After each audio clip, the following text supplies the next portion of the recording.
a shovel in hand, she roams the universe, exploring every land, no map, no reverse. Oh, think of 420, curious, come knock. Answers on your mind, never getting stuck. Riding waves of stars through the cosmic sea, finding who we are in the galaxy. She's got questions to ask and a fire that won't die, unraveling each task under the sky. Oh, think of 420, curious, come knock. Answers on your mind, never getting stuck.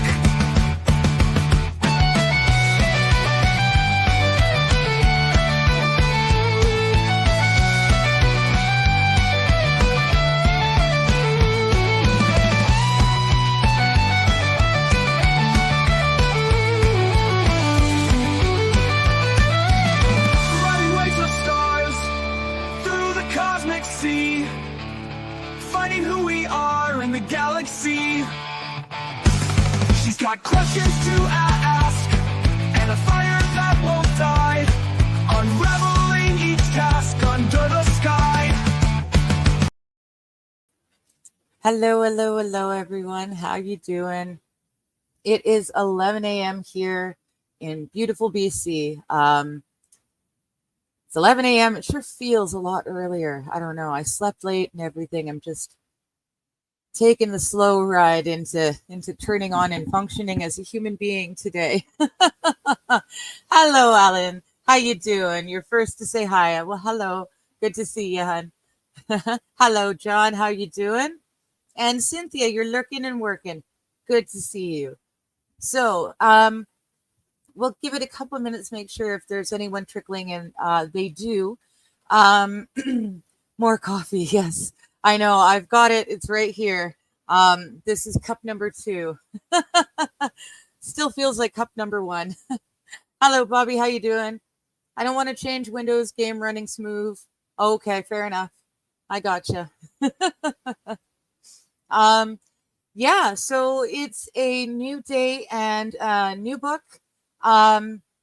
We finished Behold a Pale Horse. There's a little bit more work to be done to get all the appendices information out there for you. But today is a new day.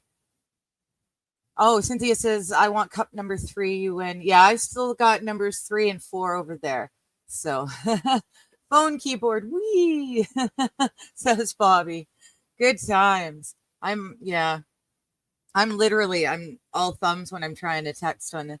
And sometimes I type better with my thumbs on the phone than I do with my fingers on the tablet. The tablet's annoying as all get out, I tell you. John's got an Italian espresso maker. Oh, I don't know. I'm nothing fancy. I'm semi-fancy. I'm drinking my favorite coffee in the whole world.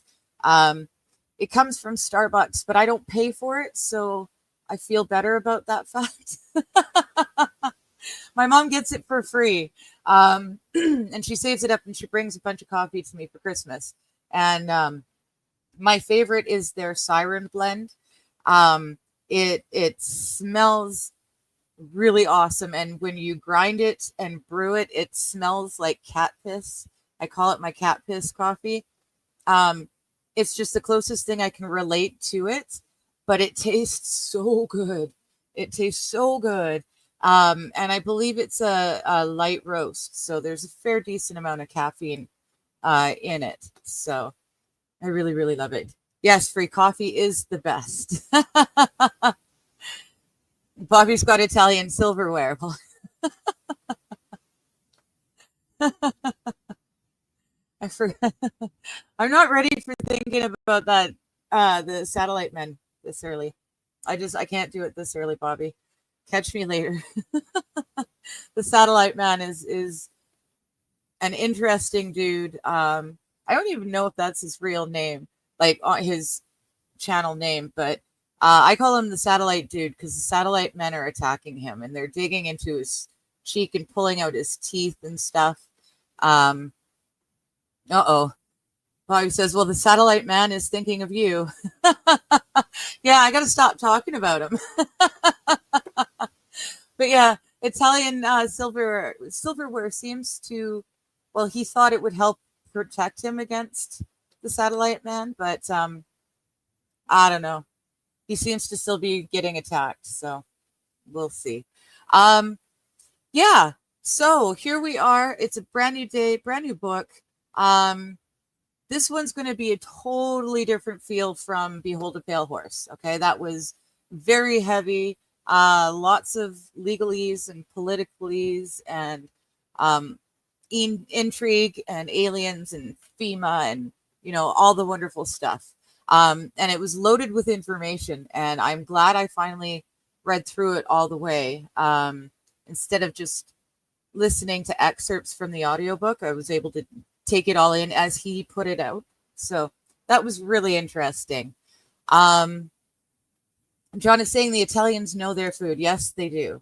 Yes, they most definitely do. And their food doesn't seem to pack on the pounds like our Western food does, even though it's got a lot of the same things. But today I'm going to start a whole new book. It's written by Oliver Sacks. It's called The Man Who Mistook His Wife for a Hat and Other Clinical Trials. It's actually a book that Legal Vices suggested in multiple different streams over the years. He always said it was one of those really great books that helped him understand how to socialize with people better, I guess. I don't know. But he mentioned it so many times, I finally broke down and ordered it. And so now I figure we can all share it together. So it's kind of a bit of an homage to Vices, in that I would never have known the book existed if not for him, and he gave it rave reviews. So we'll give it a go. And on the flip side, just by the title alone, I'm assuming it's going to be a lot lighter. We won't need tinfoil hats. I won't be hiding from the government this Halloween. Not with this book anyway. It depends on what we read after this. But we're just brand new year. So we're going to start with something that's not going to get me in any trouble whatsoever. Yeah. So it looks like, it is a collection of case studies, but it looks like it was originally, where is it here? The oldest copyright is 1970. Although I've got the Vintage Canada edition 2021. So there you go. Yeah, let's just get to it. He dedicated it to Dr. Leonard Shengold, MD. And the quotation here from Ivy Mackenzie is, the physician is concerned, unlike the naturalist, with a single organism, the human subject, striving to preserve its identity in adverse circumstances. And William Osler was quoted saying, to talk of diseases is a sort of Arabian Nights entertainment. So that's interesting, especially in the world we live in now, eh? Hello, lady. How you doing? You just caught up to live. Perfect. See? Kind of, no, it's too early for saying that. Hang out and chat for a few minutes, getting everyone in. So yeah, this is a Legal Vices recommendation. And it's going to be very interesting. That second quote, the physician is concerned, unlike the naturalist, with a single organism, the human subject, striving to preserve its identity in adverse circumstances. I like that. I don't know that all physicians feel that way anymore.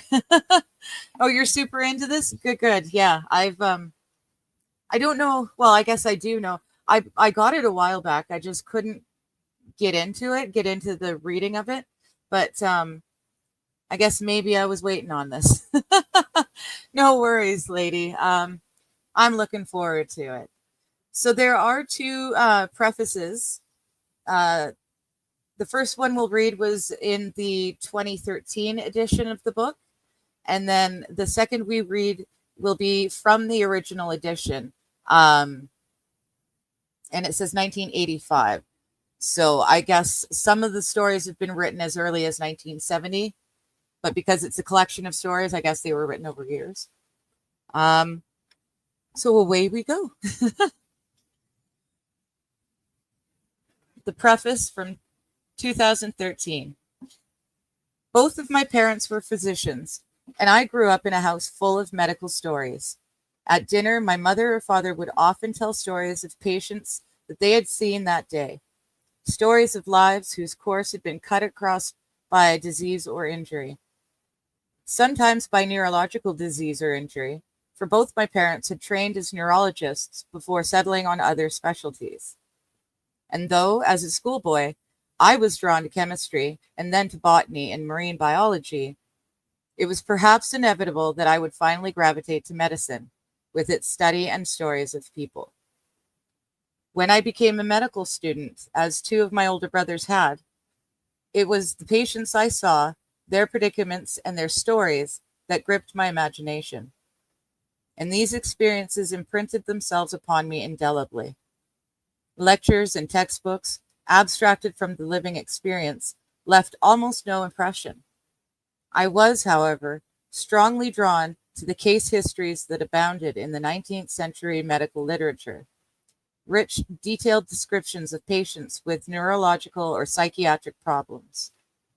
In 1966, as a young physician, I came across the patients I would later describe in Awakenings, which was a previous book that he wrote.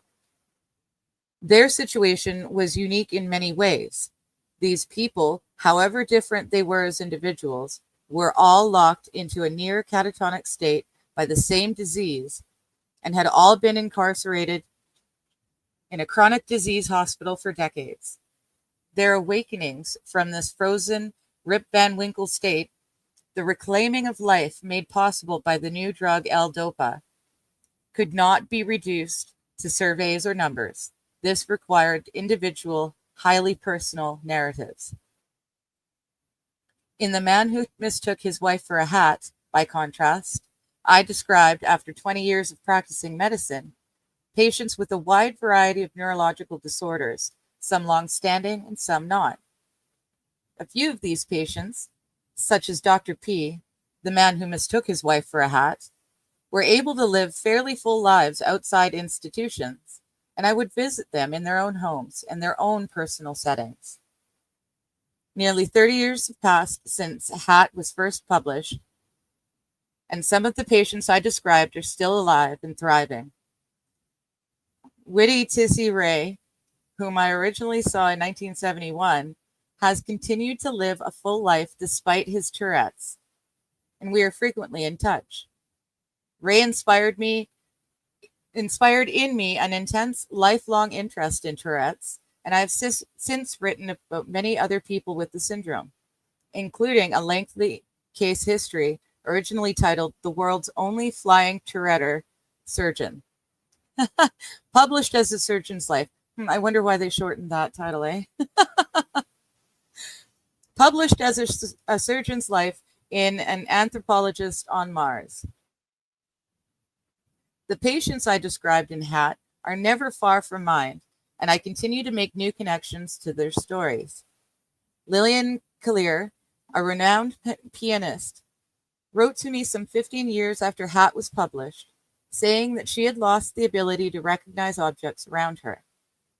She compared herself with Dr. P, though her ways of dealing with her problems of visual recognition were quite different than his. Lillian had a condition called posterior cortical atrophy, a term introduced years after Hat was published to describe a specific Alzheimer-like syndrome. So although I could not provide a specific diagnosis for Dr. P at the time, encountering Lillian years later helped to provide an answer. Hi, Christine. How you doing? Jimmy, the Lost Mariner, showed me what life was like for someone with a profound amnesia, which I later explored in other patients like Greg, the last hippie, in An Anthropologist on Mars, and Clive Waring, the conductor whose story I tell in Musicophilia.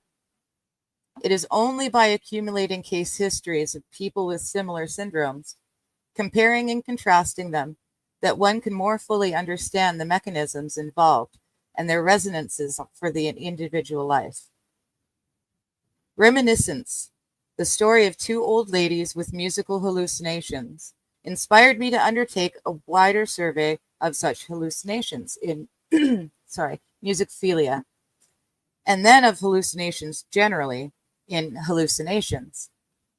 Phantom limbs, described briefly in Hat, are considered at length in Hallucinations, and the final chapter in Hat, The Autist Artist, led to much longer case histories of Stephen Wiltshire, another autistic savant, and Temple Grandin, a remarkable woman with Asperger's syndrome, both of which were published in An Anthropologist on Mars. The Man Who Mistook His Wife for a Hat, written in the early 1980s, contains a number of words which are, thankfully, outmoded today. Idiot savant, moron, simpleton, retardate. I'm reading a book, YouTube. I'm reading a book.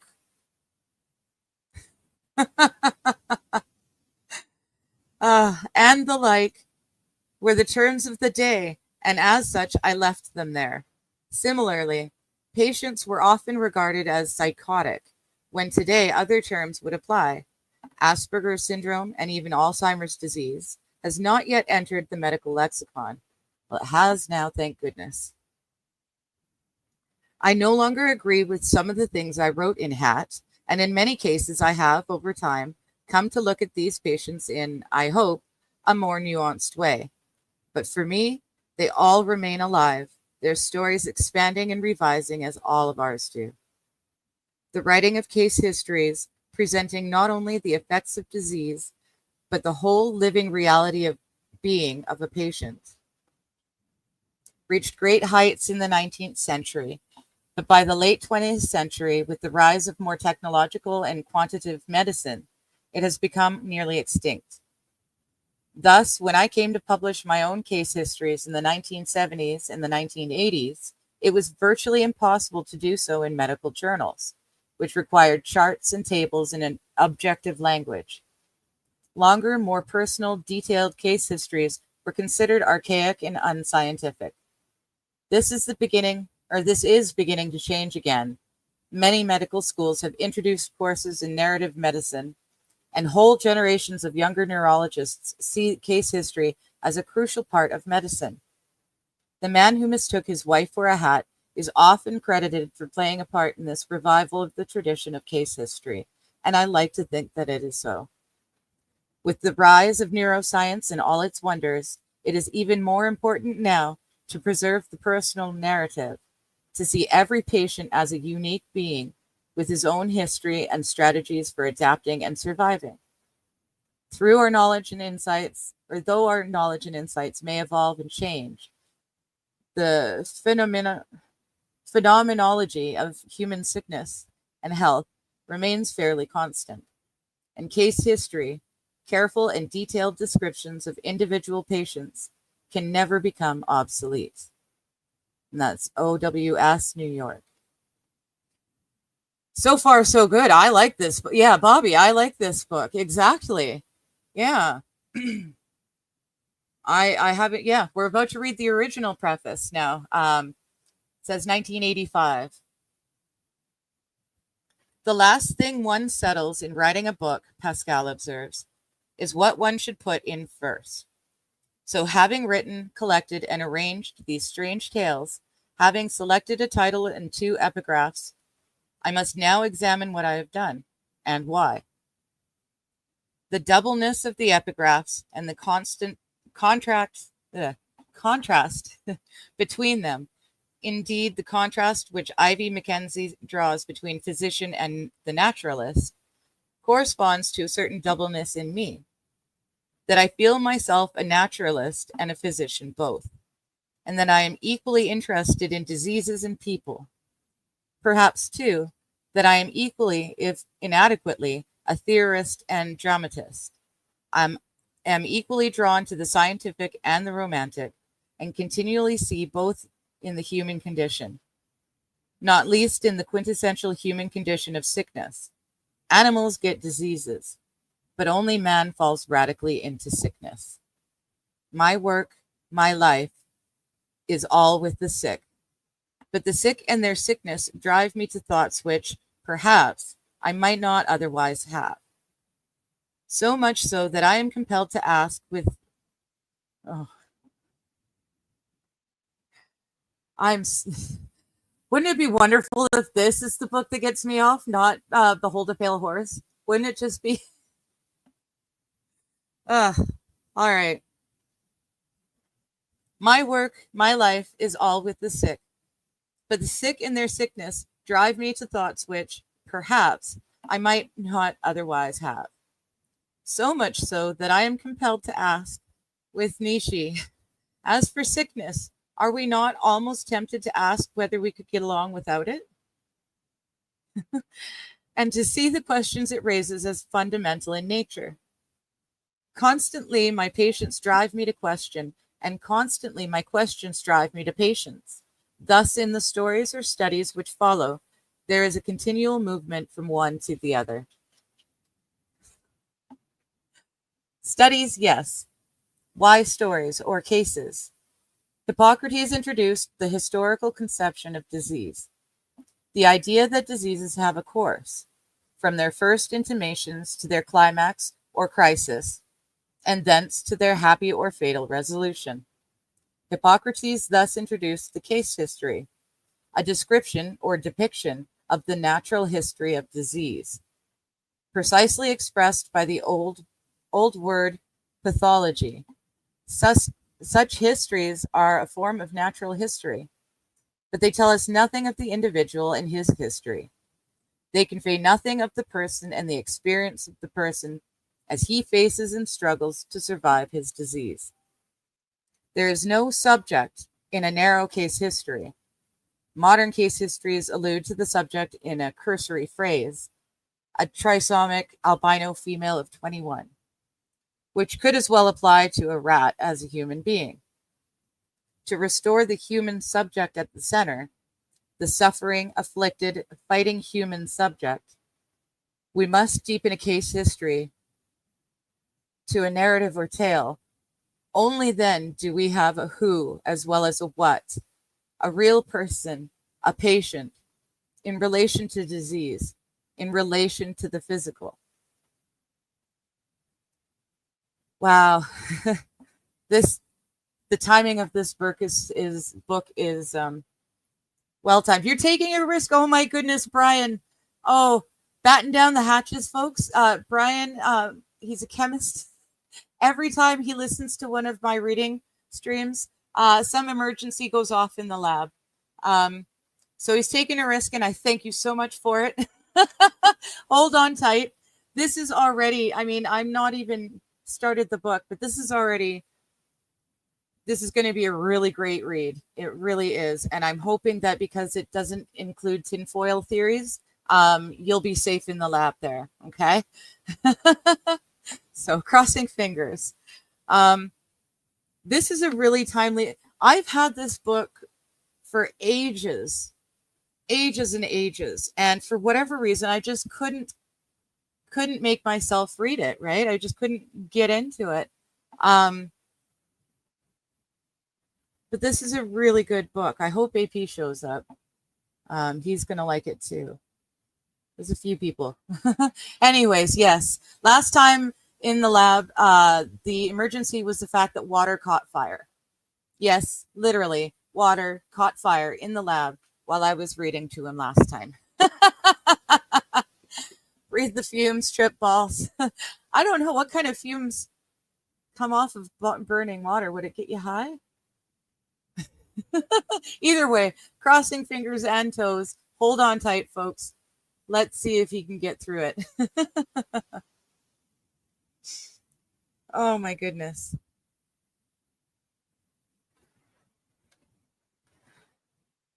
The patient's essential being is very relevant in the higher reaches of neurology and in psychology.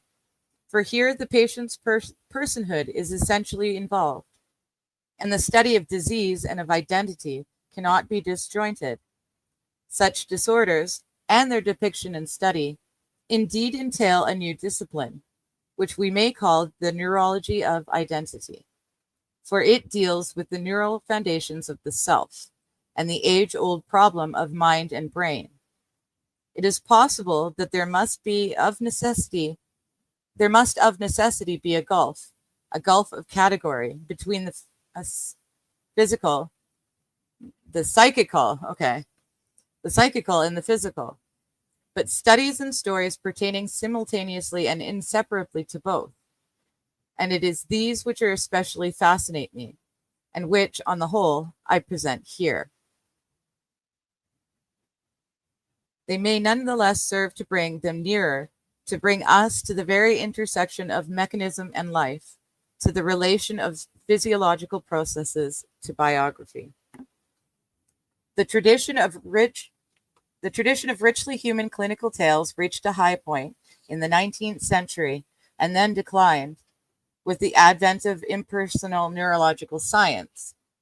Alexander Luria wrote, "The power to describe, which was so common to the great 19th century neurologists and psychiatrists, is almost gone now, but it must be revived."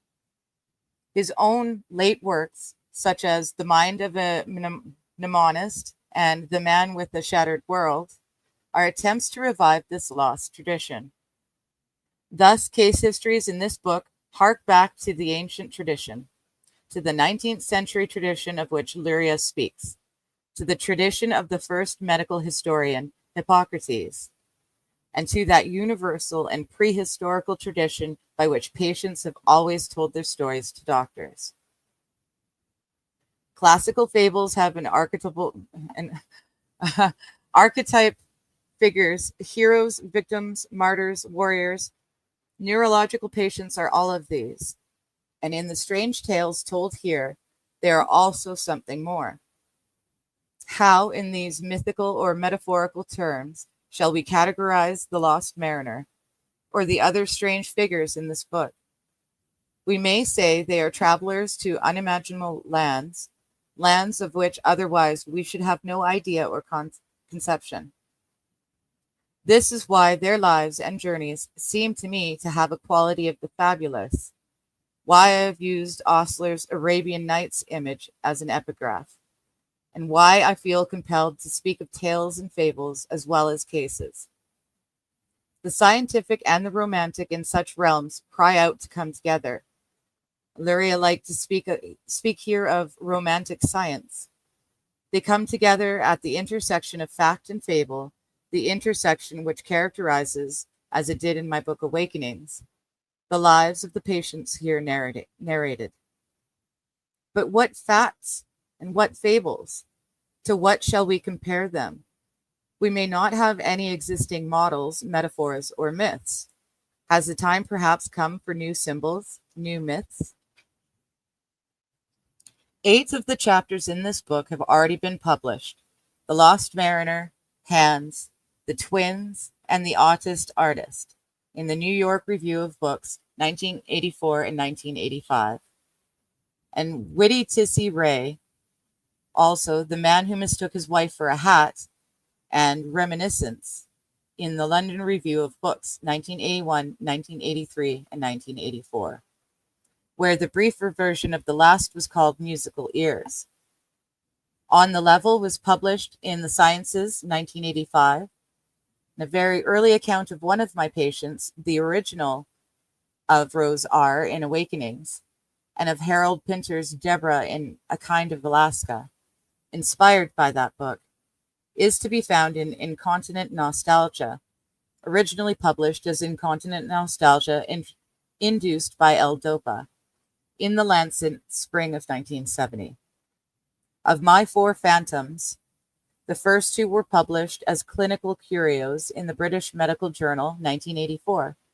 2 short pieces are taken from previous books. The Man Who Fell Out of Bed is excerpted from A Leg to Stand On, and The Visions of Hildegard from Migraine. The remaining 12 pieces are unpublished and entirely new, and were all written during the autumn and winter of 1984. I owe a very special debt to my editors. First, Robert Silbers of New York Review of Books and Mary Kay Wilmers of London Review of Books.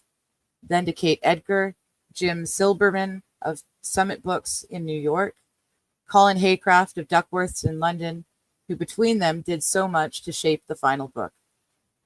Among my fellow neurologists, I must express special gratitude to the late Dr. James Purdon Martin, to whom I showed videotapes of Christina and Mr. McGregor, and with whom I discussed these patients fully.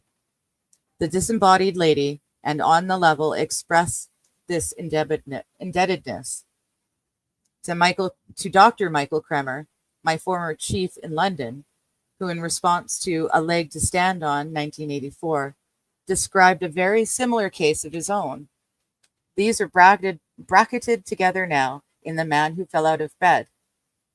To Dr. Donald McRae, whose extraordinary case of visual agnosia, almost comically similar to my own, was only discovered by accident 2 years after I'd written my own piece. It is exerted in a postscript to The Man Who Mistook His Wife for a Hat, and in most especially to my close friend and colleague, Dr. Isabel Rappin in New York, who discussed many cases with me. She introduced me to Christina, or the disembodied lady, and had known Jose, the autist artist, for many years when he was a child. I wish to acknowledge the selfless help and generosity of the patients, and in some cases, the relatives of the patients, whose tales I tell here, who, knowing, as they often did, that they themselves might not be able to be helped directly, yet permitted and even encouraged me to write up their lives in the hope that others might learn and understand, and one day perhaps be able to cure. As in Awakenings, names and some circumstantial details have been changed for reasons of personal and professional confidence, but my aim has been to preserve the essential feeling of their lives. Finally, I wish to express my gratitude, more than gratitude, to my own mentor and physician, Leonard Schengold, to whom I dedicate this book. There we go. John is saying hydrogen would be what you got high off of. Hello, D-What. Did someone mention tripping balls? Bobby did. I don't think it would work, though. Brian's little D-What. A little bit? Oh, okay, so maybe Bobby was a little right. Brian says, I don't believe my wife's a hat, but sometimes she's a pillow or earmuffs. Fair enough. Every now and again, my partner, my ex, was my feet warmers. So I understand.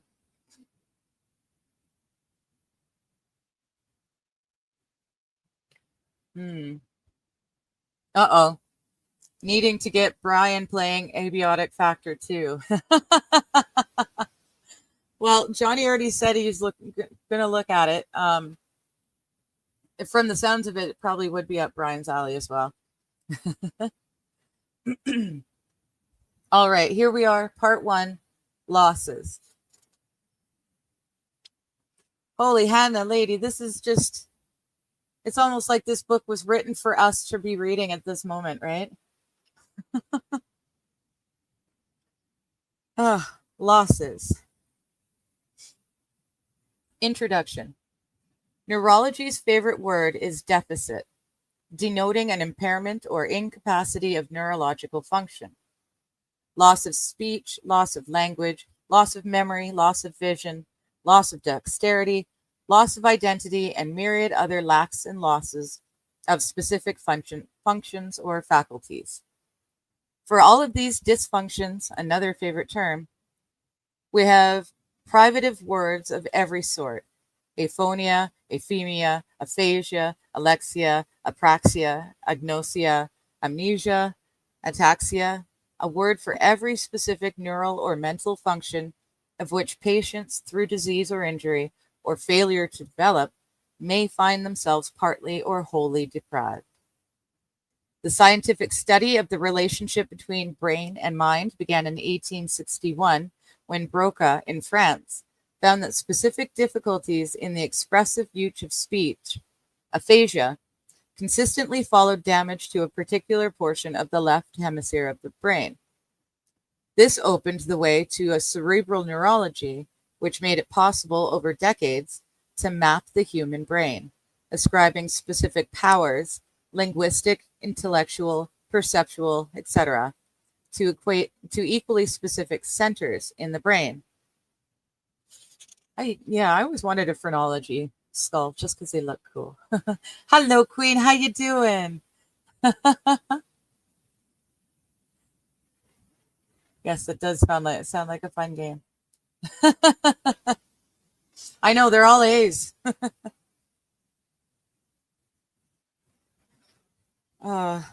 Towards the end of the century, it became evident to more acute observers, above all Freud, in his book Aphasia, that this sort of mapping was too simple, that all mental performances had an intricate internal structure and must have an equally complex physiological basis. Freud felt this, especially in regard to certain disorders of recognition and perception, for which he coined the term agnosia. All adequate understanding of aphasia or agnosia would, he believed, require new, more sophisticated science. The new science of brain-mind, which Freud envisaged, came into being in the Second World War in Russia as the joint creation of A.R. Luria and his father R.A. Luria, Leontev, Anokin, Bernstein, and others, and was called by them neuropsychology. The development of this immensely fruitful science was the life work of A.R. Luria, and considering its revolutionary importance, it was somewhat slow in reaching the West. It was set out systematically in the monumental book Higher Cortical Functions in Man, translated into English in 1966, and in a wholly different way in a biography or pathography, The Man with the Shattered Word, translated into English in 1972. Although these books were almost perfect in their way, there was a whole realm which Luria had not touched. Higher cortical functions in man treated only those functions which appertain to the left hemisphere of the brain. Similarly, Zizensky, the subject of The Man with the Shattered World, had a huge lesion on the left hemisphere. The right was intact. Indeed, the entire history of neurology and neuropsychology can be seen as a history of the investigation of the left hemisphere.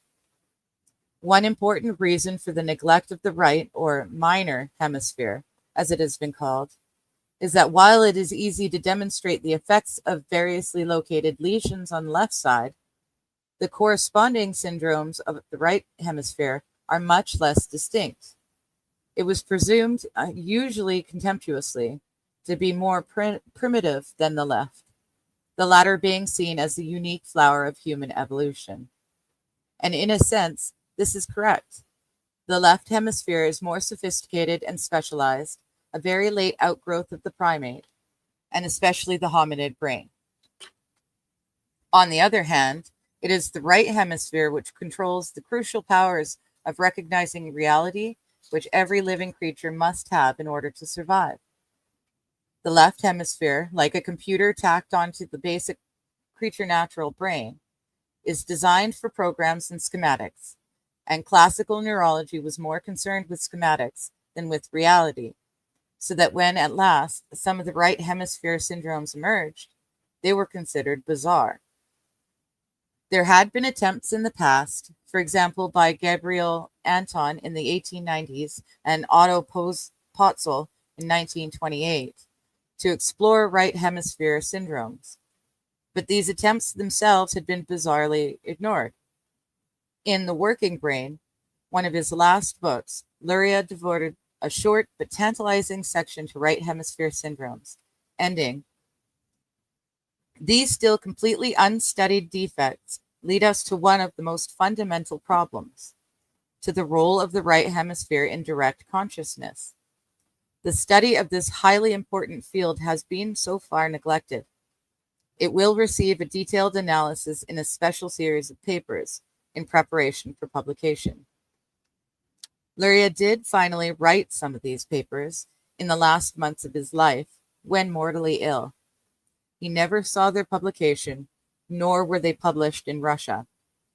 He sent them to Richard Gregory in England, and they will appear in Gregory's forthcoming Oxford Companion to the Mind. Inner difficulties and outer difficulties match each other here. It is not only difficult, it is impossible for patients with certain right hemisphere syndromes to know their own problems. A peculiar and specific anosognosia, as Babinski called it. And it is singularly difficult for even the most sensitive observer to picture the inner state, the situation of such patients. For this is almost unimaginably remote from anything he himself has ever known. Left hemisphere syndromes, by contrast, are relatively easy imagined. Although right hemisphere syndromes are as common as left hemisphere syndromes, why should they not be? We will find 1,000 descriptions of left hemisphere syndromes in a neurological and neuropsychological literature for every description of a right hemisphere syndrome.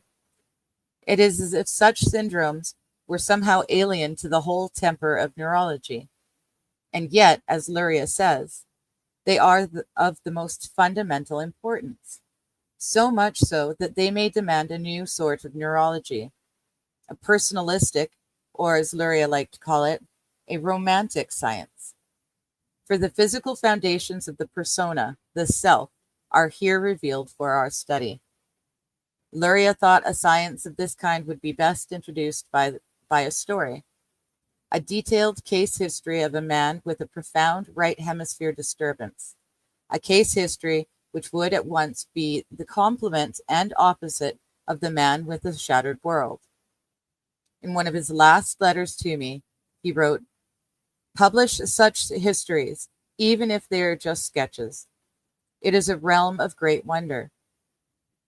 I must confess to being especially intrigued by these disorders, for they open realms, or promise realms, scarcely imagined before, pointing to an open and more spacious neurology and psychology, excitingly different from the rather rigid and mechanical neurology of the past." Hello, Shenny. Yeah, you're still good for the fires? I hope so. I'm assuming because you said hello that you're okay.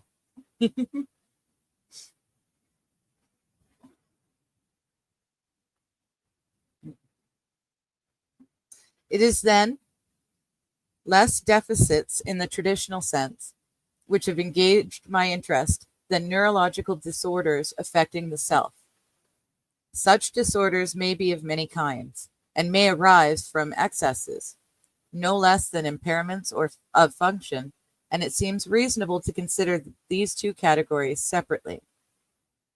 But it must be said from the outset that a disease is never a mere loss or excess, that there is always a reaction on the part of the affected organism or individual to restore, to replace, to compensate for, and to preserve its identity, however strange the means may be, and to study or influence these means, no less than the primary insult to the nervous system, is an essential part of our role as physicians. This was powerfully stated by Ivy Mackenzie. For what is it that constitutes a disease entity or a new disease?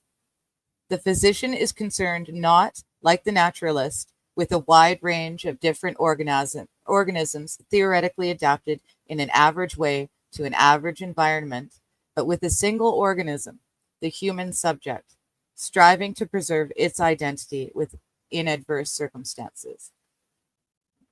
This dynamic, this striving to preserve identity, however strange the means or effects of such striving, was recognized in psychiatry long ago, and like so much else, is especially associated with the work of Freud.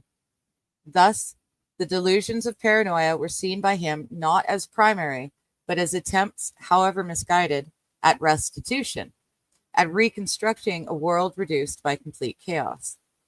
In precisely the same way, Mackenzie wrote, the pathological physiology of the Parkinsonian syndrome is the study of an organized chaos, a chaos induced in the first instance by destruction of important integrations and reorganized on an unstable basis in the process of rehabilitation.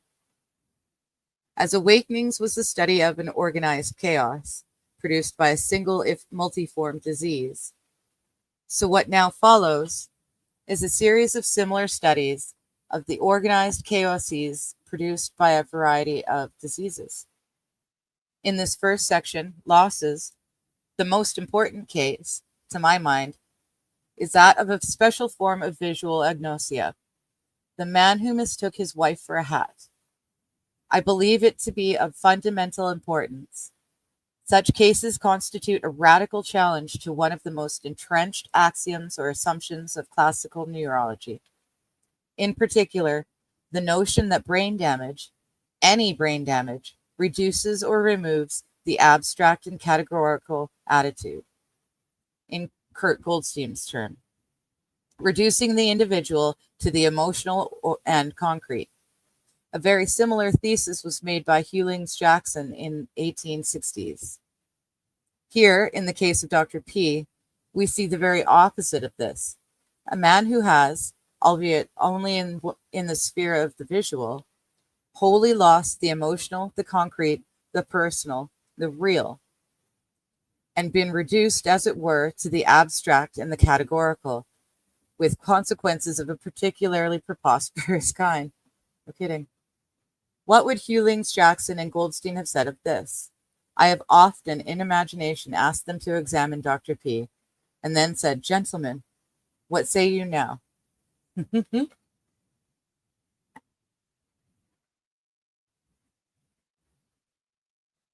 Okay. Just making sure you're okay. All right. We've most definitely got time. Let's kick it off. Chapter 1. The story for the title of the book.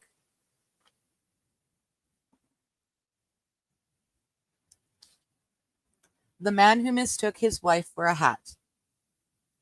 Dr. P was a musician of distinction, well known for many years as a singer, and then at the local school of music as a teacher. It was here, in relation to his students, that a certain strange problems were first observed.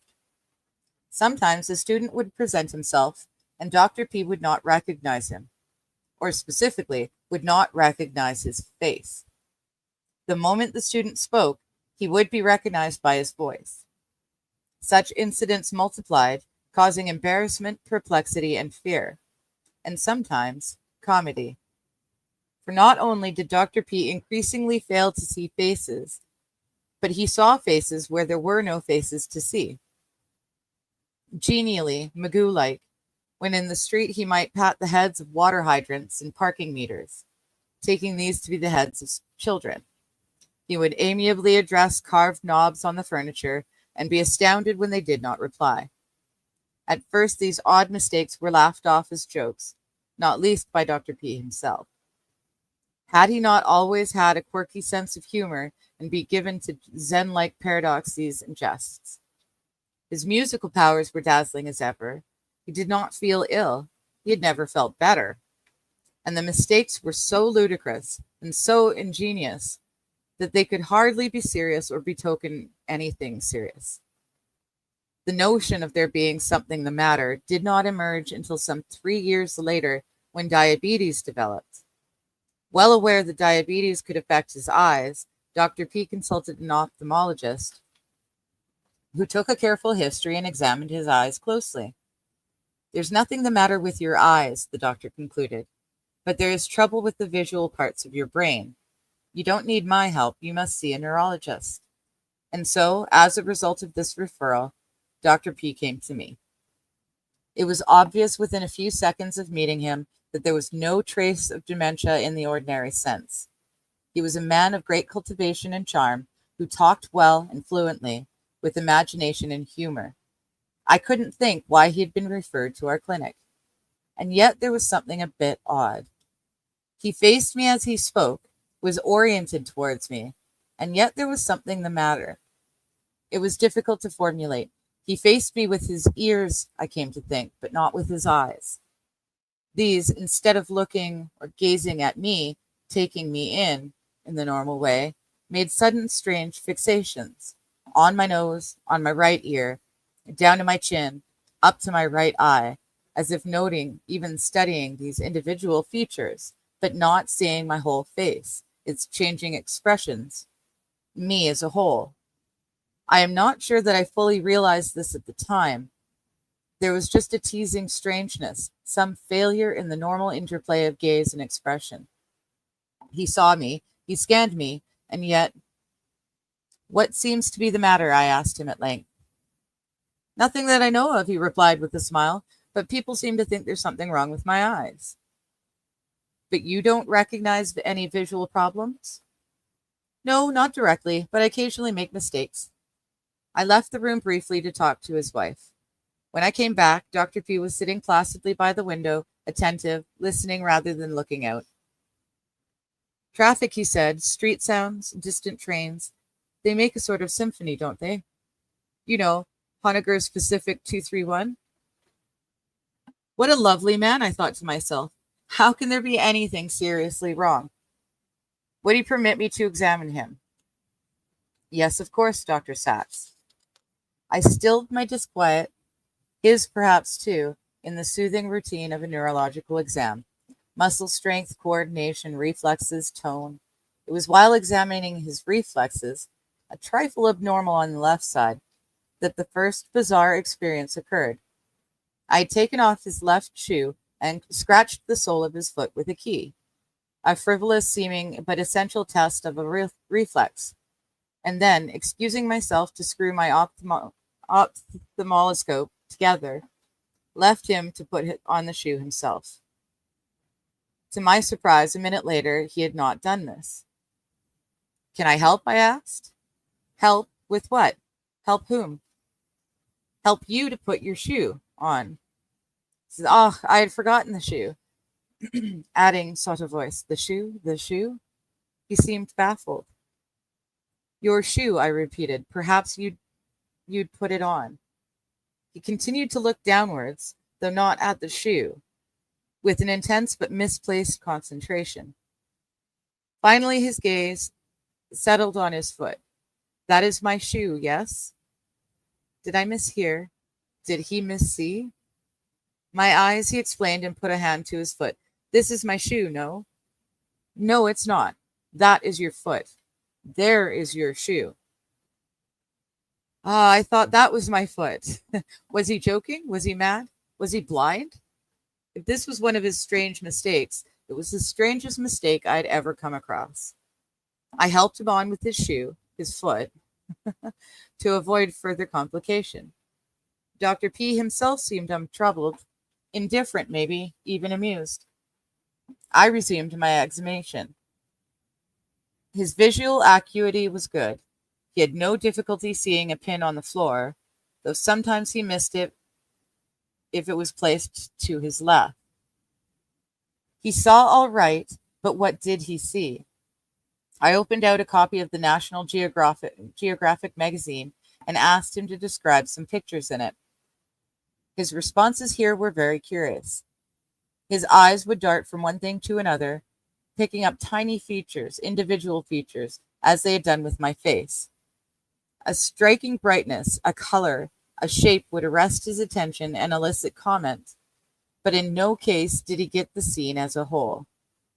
He failed to see the whole, seeing only details, which he spotted like blips on the radar screen. He never entered into relation with the picture as a whole, never faced, so to speak, its physiognomy. He had no sense whatsoever of a landscape or a scene. I showed him the cover and an unbroken expanse of Sahara dunes. What do you see here? I asked. I see a river and a little guest house with its terrace on the water. People are dining out on the terrace. I see colored parasols here and here. He was looking, if it was looking, right off the cover into midair and confabulating non existent features, as if the absence of features in the actual picture had driven him to imagine the river and the terrace and the colored parasols. I must have looked aghast, but he seemed to think that he had done rather well. There was a hint of a smile on his face. He also appeared to have decided that the examination was over and started to look around for his hat. He reached out his hand and took hold of his wife's head, tried to lift it off to put it on. He had apparently mistaken his wife for a hat.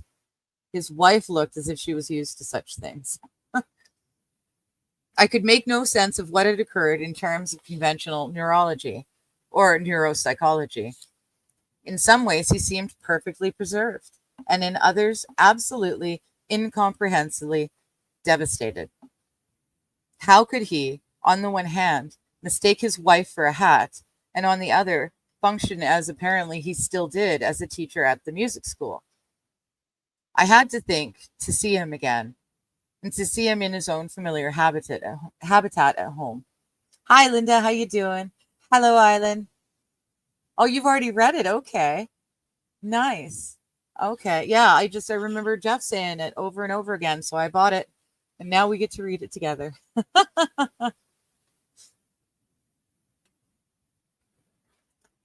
A few days later, I called in on Dr. P and his wife at home. With the score of the Discherliebe in my briefcase, I knew he liked Schumann. I am so sorry. I'm sure I did that wrong, said that wrong. And a variety of odd objects for the testing of perception. Mrs. P showed me into a lofty apartment which recalled a fin de siècle Berlin. A magnificent old Bosendorfer stood in state at the center of the room, and all around it were music stands, instruments, scores. There were books, there were paintings, but the music was central. Dr. P came in, a little bowed and distracted, advanced with outstretched hand to the grandfather clock, but hearing my voice, corrected himself and shook hands with me. We exchanged greetings and chatted a little over current concerts and performances. Diffidently, I asked him if he would sing. The Discherliebe, he exclaimed, but I can no longer read music. You will play them, yes? I said I would try. On that wonderful old piano, even my playing sounded right, and Dr. P was an aged but infinitely mellow Fischer Dieskau, combining a perfect ear and a voice with the most incisive musical intelligence. It was clear that the music school was not keeping him on out of charity. Dr. P's temporal lobes were obviously intact. He had a wonderful musical cortex. What, I wondered, was going on in his parietal and occipital lobes, especially in those areas where visual processing occurred. I carried the platonic solids in my neurological kit and decided to start with these. What is this? I asked, drawing out the first one. A cube, of course. Now this? I asked, brandishing another. He asked if he might examine it, which he did swiftly and systematically. A dodecahedron, of course, and don't bother with the others. I'll get the icosahedron too. Abstract shapes clearly represented no problems. What about faces? I took out a pack of cards. All of these he identified instantly, including the jacks, queens, kings, and the joker. But these, after all, were stylized designs. It was impossible to tell whether he saw faces or merely patterns. I decided I would show him a volume of cartoons which I had in my briefcase. Here again, for the most part, he did well. Churchill's cigar, Schnozzel's nose. As soon as he had picked out a key feature, he could identify the face. But cartoons, again, are formal and schematic. It remained to be seen how he would do with real faces, realistically represented. I turned on the television, keeping the sound off, and found an early Betty Davis film. A love scene was in progress. Dr. P failed to identify the actress. but this could have been because she had never entered his world. What was more striking was that he failed to identify the expressions on her face or her partner's, though in the course of a single torrid scene, these passed from sultry yearning through passion, surprise, disgust, and fury to a melting reconciliation. Dr. P could make nothing of any of this. He was very unclear as to what was going on, or who was, or who even, or what sex they were. His comments on the scene were positively Martian. It was just possible that some of his difficulties were associated with unreality of celluloid, Hollywood world, and it occurred to me that he might be more successful in identifying faces from his own life. On the walls of the apartment were photographs of his family, his colleagues, his pupils, himself. I gathered a pile of these together and with some misgivings presented them to him. What had been funny or farcical in relation to the movie was tragic in relation to real life. By and large, he recognized nobody, neither his family, nor his colleagues, nor his pupils, nor himself. He recognized a portrait of Einstein because he picked up the characteristic hair and mustache. And the same thing happened with one or two other people. "Oh, Paul," he said when shown a portrait of his brother. "That square jaw, those big teeth, I would know Paul anywhere." But it was Paul he recognized, or one or two of his features, on the basis of which he could make reasonable guess as to the subject's identity. In the absence of obvious markers, he was utterly lost. But it was not merely cognition, the gnosis, at fault. There was something radically wrong with the whole way he proceeded, for he approached these faces, even those of near and dear, as if they were abstract puzzles or tests. He did not relate to them, he did not behold. No face was familiar to him, seen as a thou, being just identified as a set of features, an it. Thus there was formal, but no trace of personal gnosis. And with this went his indifference, or blindness to expression. A face to us is a person looking out. We see, as it were, the person through his persona, his face. But for Dr. P, there was no persona in this scene, no outward persona, and no person within. I had stopped at a florist on my way to his apartment and bought myself an extravagant red rose for my buttonhole. Now I removed this and handed it to him, and he took it like a botanist or a morphologist given a specimen, not like a person given a flower. "About six inches in length," he commented, "a convoluted red form with linear green attachment." "Yes," I said encouragingly. "And what do you think it is, Dr. P?" "Not easy to say," he seemed perplexed. "It lacks simple symmetry of platonic solids, although it may have a higher symmetry of its own. I think this could be an inflorescence or flower." "Could be?" I queried. "Could be," he confirmed. "Smell it," I suggested, and he again looked somewhat puzzled, as if I had asked him to smell a higher symmetry. But he complied courteously and took it to his nose. Now suddenly he came to life. "Beautiful!" he exclaimed. "An early rose. What a heavenly smell!" He started to hum, "Die rose, die lily." In reality, it seemed, might be conveyed by smell, not sight. I tried one final test. It was still a cold day, or in early spring, and I had thrown my coat and gloves on the sofa. "What is this?" I asked, holding up a glove. "May I examine it?" "Examine it," he asked, and taking it from me, he proceeded to examine it as he had examined geometrical shapes. "A continuous surface," he announced at last, "enfolded on itself. It appears to have 5 outpouchings, if this is the word." I said, "Yes," cautiously. "You have given me a description. Now tell me what it is." "A container of some sort." "Yes," I said, "and what would it contain?" "It would contain its contents," says Dr. P with a laugh. "There are many possibilities. It could be a change purse, for example, for coins of 5 sizes. It could—" I interrupted the barmy flow. "Does it not look familiar? Do you think it might fit a part of your body?" No light of recognition dawned on his face. Oh, there's an asterisk here, and it says, later, by accident, he got it on and exclaimed, "My God, it's a glove." This was reminiscent of Kurt Goldstein's patient, Lanuti, who could only recognize objects by trying to use them in action. No child would have the power to see and speak of a continuous surface enfolded on itself. But any child, any infant, would immediately know a glove as a glove, see it as familiar as going with a hand. Dr. P didn't.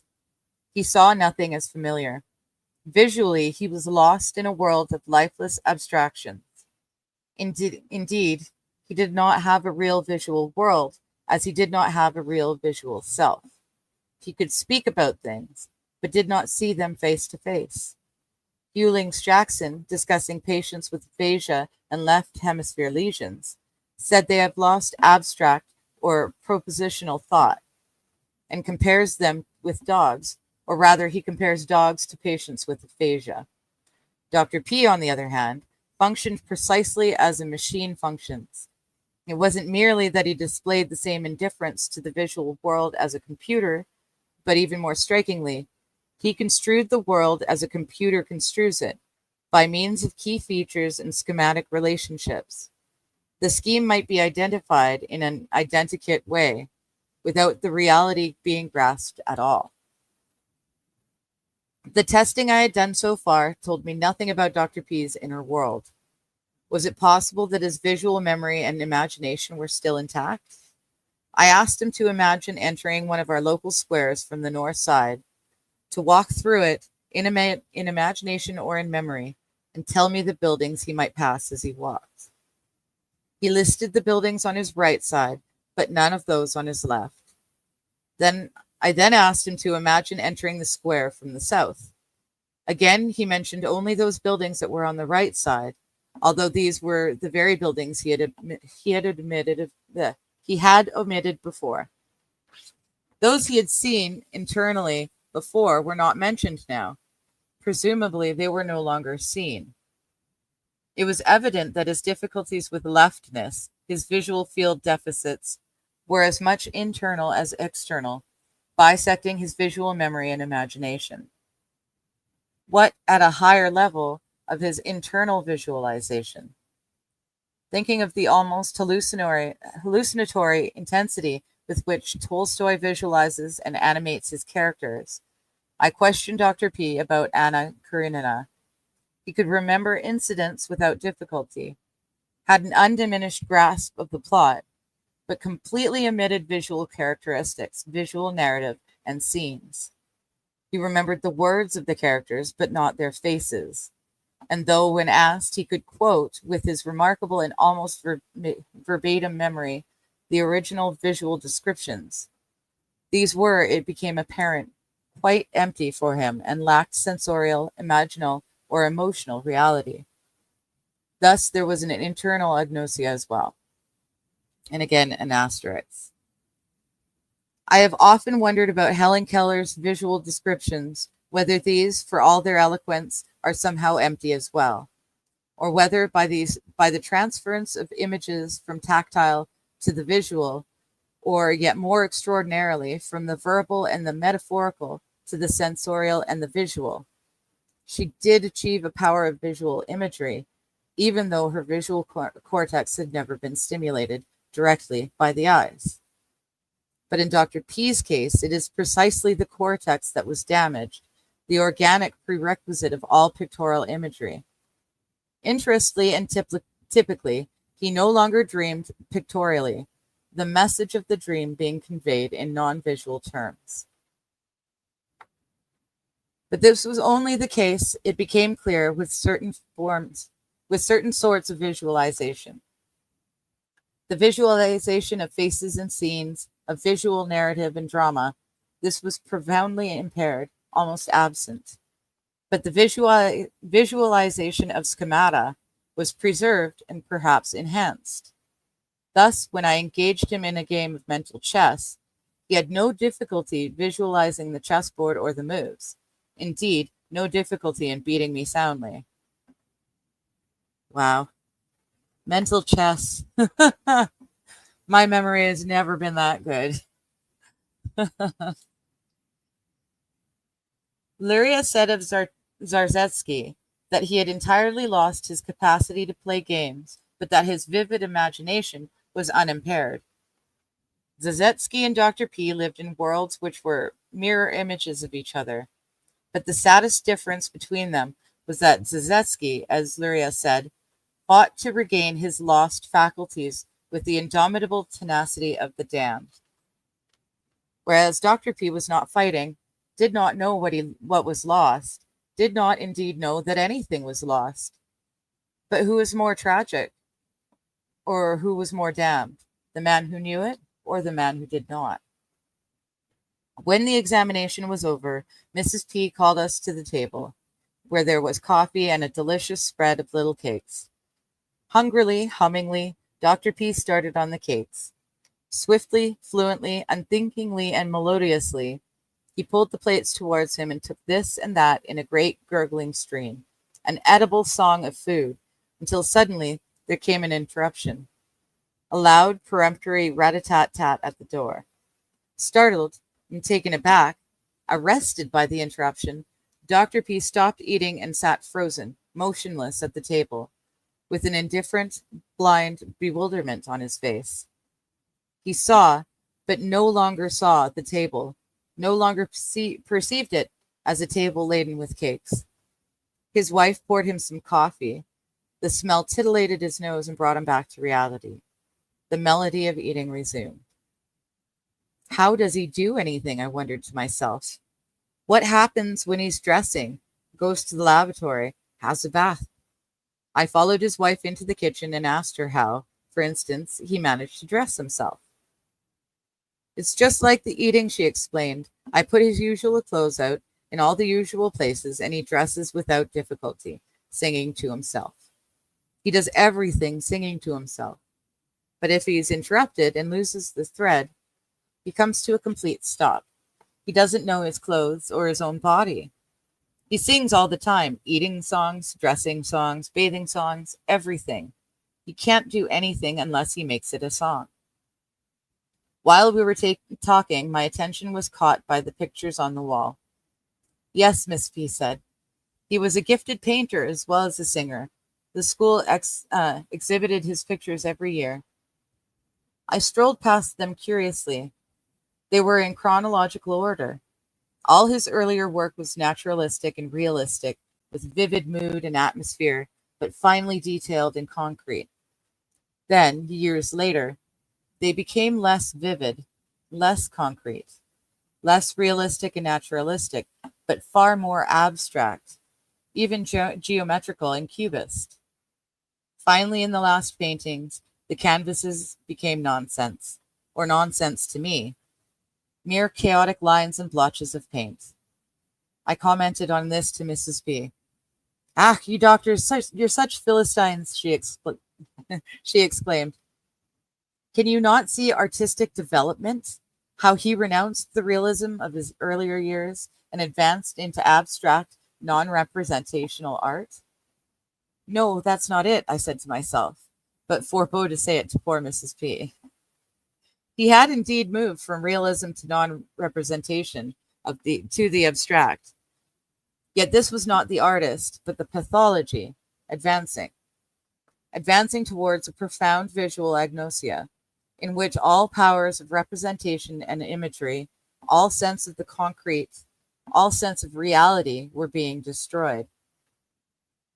This wall of paintings was a tragic pathological exhibit, which belonged to neurology, not art.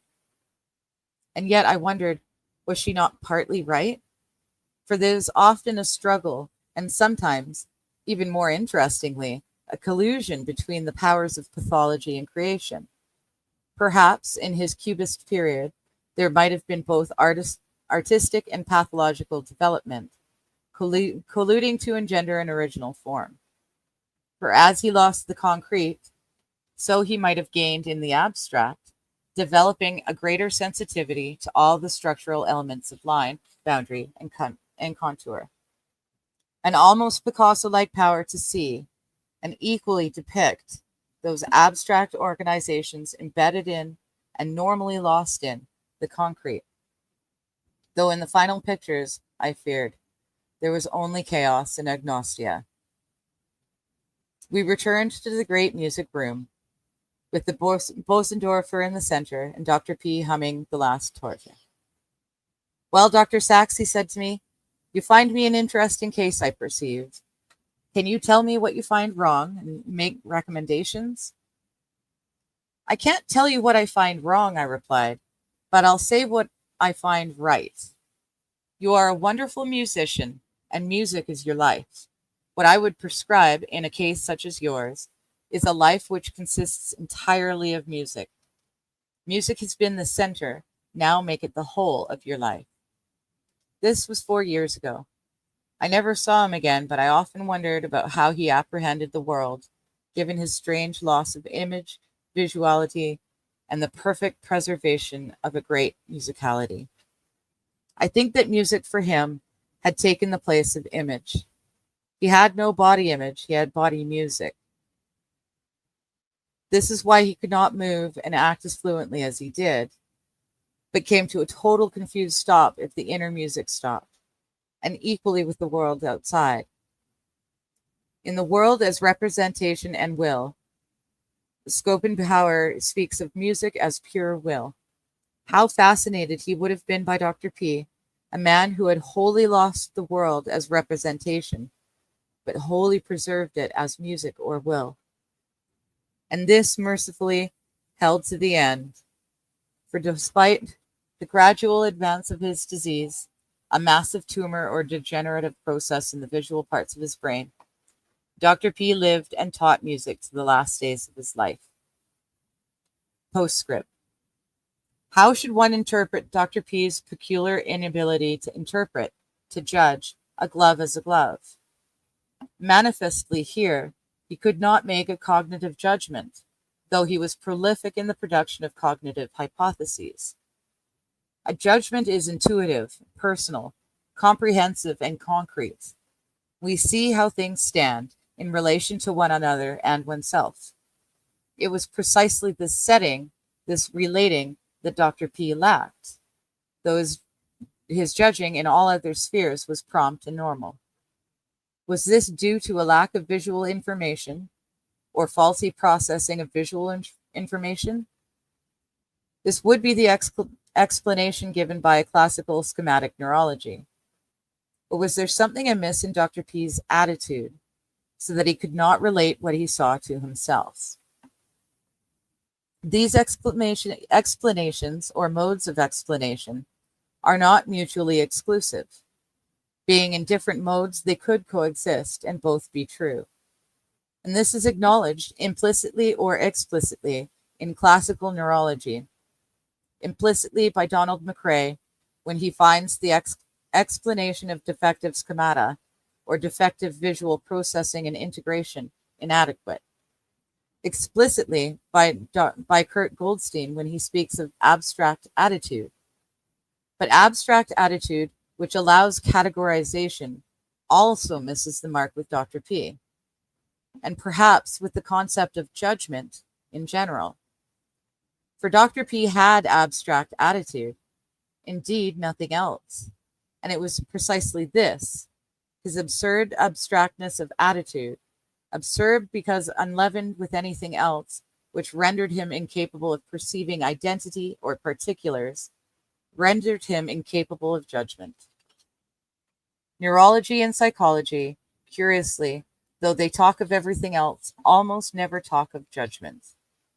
And yet it is precisely the downfall of judgment, whether in specific realms as with Dr. P, or more generally as in patients with Korsakov's or frontal lobe syndromes.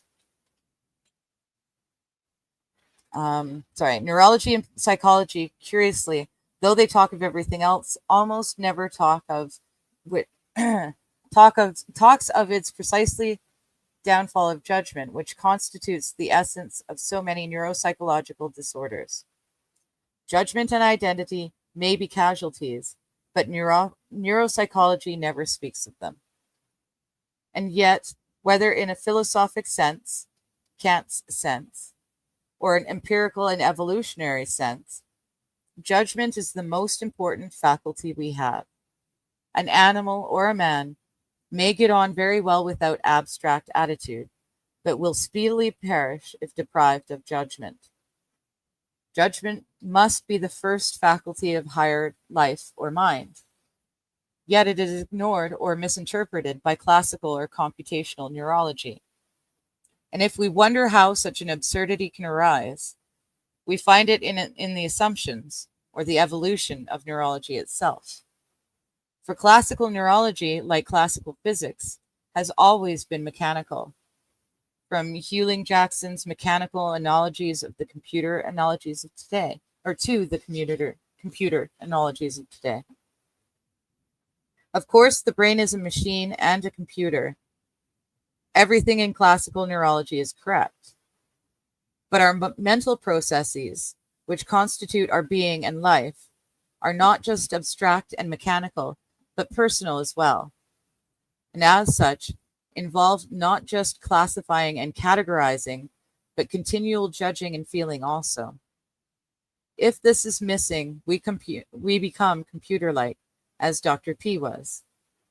And by the same token, if we delete feeling and judging, the personal, from the cognitive sciences, we reduce them to something as defective as Dr. P, and we reduce our apprehension of concrete and real. By a sort of comic and awful analogy, our current cognitive neurology and psychology resemble nothing so much as poor Dr. P. We need the concrete and real as he did, and we fail to see this as he failed to see it. Our cognitive sciences are themselves suffering from an agnosia essentially similar to Dr. P's. Dr. P may therefore serve as a warning and a parable of what happens to a science which eschews the judgmental, the particular, the personal, and becomes entirely abstract and computational. It was always a matter of great regret to me that, owing to circumstances beyond my control, I was not able to follow his case further, either in the sort of observations and investigations described, or in ascertaining the actual disease pathology. One always fears that a case is unique, especially if it has such an extraordinary features as those of Dr. P. It was, therefore, with a sense of great interest and delight, not unmixed with relief, that I found, quite by chance, looking through a periodical of Brain from 1956, a detailed description of an almost comically similar case. Similar, or indeed identical, neuropsychologically and phenomenologically, through the underlying pathology, an acute head injury. And all personal circumstances were wholly different. The authors speak of their case as unique in the documented history of this disorder, and evidently experienced, as I did, amazement at their own findings. Only since the completion of this book have I found that there is, in fact, a rather extensive literature on visual agnosia in general, and prosopagnosia in particular. In particular, I had the great pleasure recently of meeting Dr. Andrew Kurtz's, who has himself published some extremely detailed studies of patients with such agnosias. See, for example, his 1979 paper on visual agnosia. Dr. Kurtz's mentioned to me a case known to him of a farmer who had developed prosopagnosia and in consequences could no longer distinguish the faces of his cows, and of another such patient, an attendant in a natural history museum, who mistook his own reflection for the diorama of an ape. As with Dr. P, and as with McCrae and Troll's patient, it is especially the animate which is so absurdly misperceived. The interested reader is referred to the original 1956 paper by McCrae and Troll, of which I here subjoin a brief paraphrase with quotations from the original. Their patient was a young man, 32, who, following a severe automobile accident, was unconscious for 3 weeks and complained exclusively of the inability to recognize faces, even those of his wife and children. Not a single face was familiar to him, but there were 3 he could identify. These were workmates, one with an eye-blinking tic, one with a large mole on his cheek, and a third because he was so tall and thin that no one else was like him. Each of these, McCrae and Troll bring out, was recognized solely by the single prominent feature mentioned. In general, like Dr. P, he recognized familiars only by their voices. He had difficulty even recognizing himself in a mirror, as McCrae and Troll describe in detail. In the early convalescent phase, he frequently, especially when shaving, questioned whether the face gazing at him was really his own, and even though he knew it could physically be none other, on several occasions grimaced or stuck out his tongue just to make sure. By carefully studying his face in the mirror, he slowly began to recognize it, but not in a flash as in the past. He relied on the hair and facial outline and on 2 small moles on his left cheek. In general, he could not recognize objects at a glance, but would have to seek out and guess from 1 or 2 features. Occasionally, his guesses were absurdly wrong. In particular, the authors note there was a difficulty with the animate. On the other hand, simple schematic objects, scissors, watch, key, etc., presented no difficulties. McCrae and Troll also note that his topographical memory was strange. And seeming paradox existed that he could find his way from home to hospital and around the hospital, but yet could not name streets en route. Unlike Dr. P, he also had some aphasia, or appeared to visualize the topography. It was also evident that his visual memories of people, even from long before the accident, were severely impaired. There was a memory of conduct, or perhaps a mannerism, but not a visual appearance or face. Similarly, it appeared when he was questioned closely that he no longer had visual images in his dreams. Thus, as with Dr. P, it was not just visual perception, but visual imagination and memory, the fundamental powers of visual representation, which were essentially damaged in this patient. At least those powers insofar as they pertained to the personal, the familiar, and the concrete. A final humorous point: when Dr. P might mistake his wife for a hat, McCrae's patient, also unable to recognize his wife, needed her to identify herself by a visual marker. A conspicuous article of clothing, such as a large hat. That could still get you into trouble, eh? Well, there you go. That was the first story and the titular story as well. There we go. So that is good. The next one next week will be chapter 2, The Lost Mariner.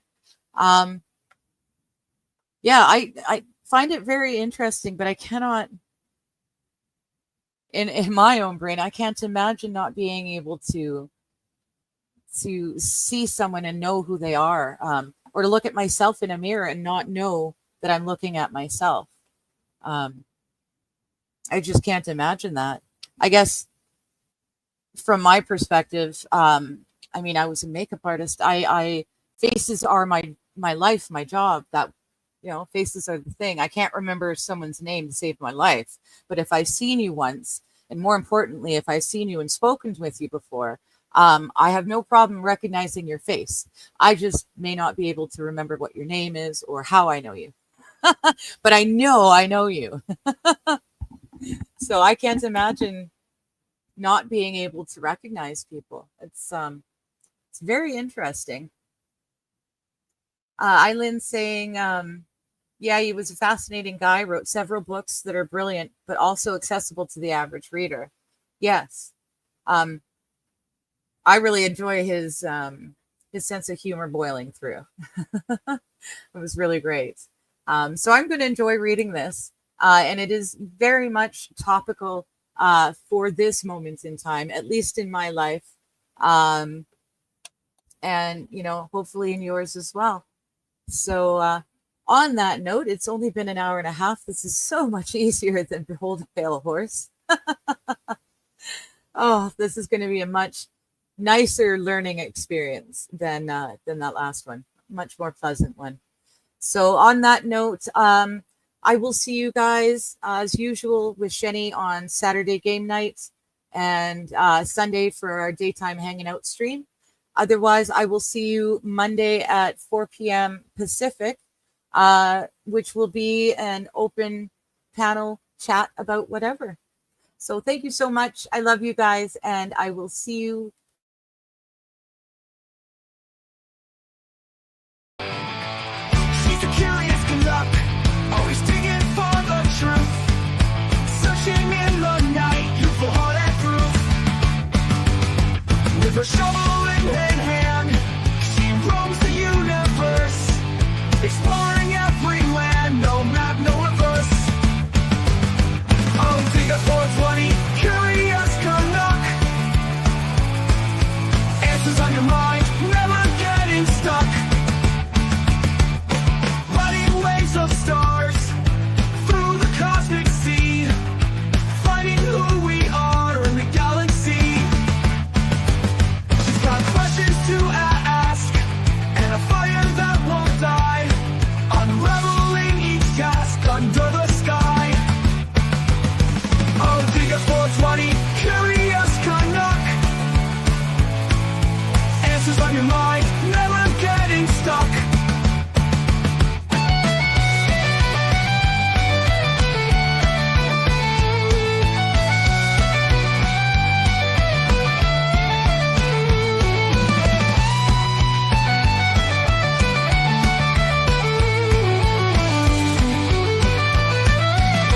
Riding waves of stars through the cosmic sea, finding who we are in the galaxy.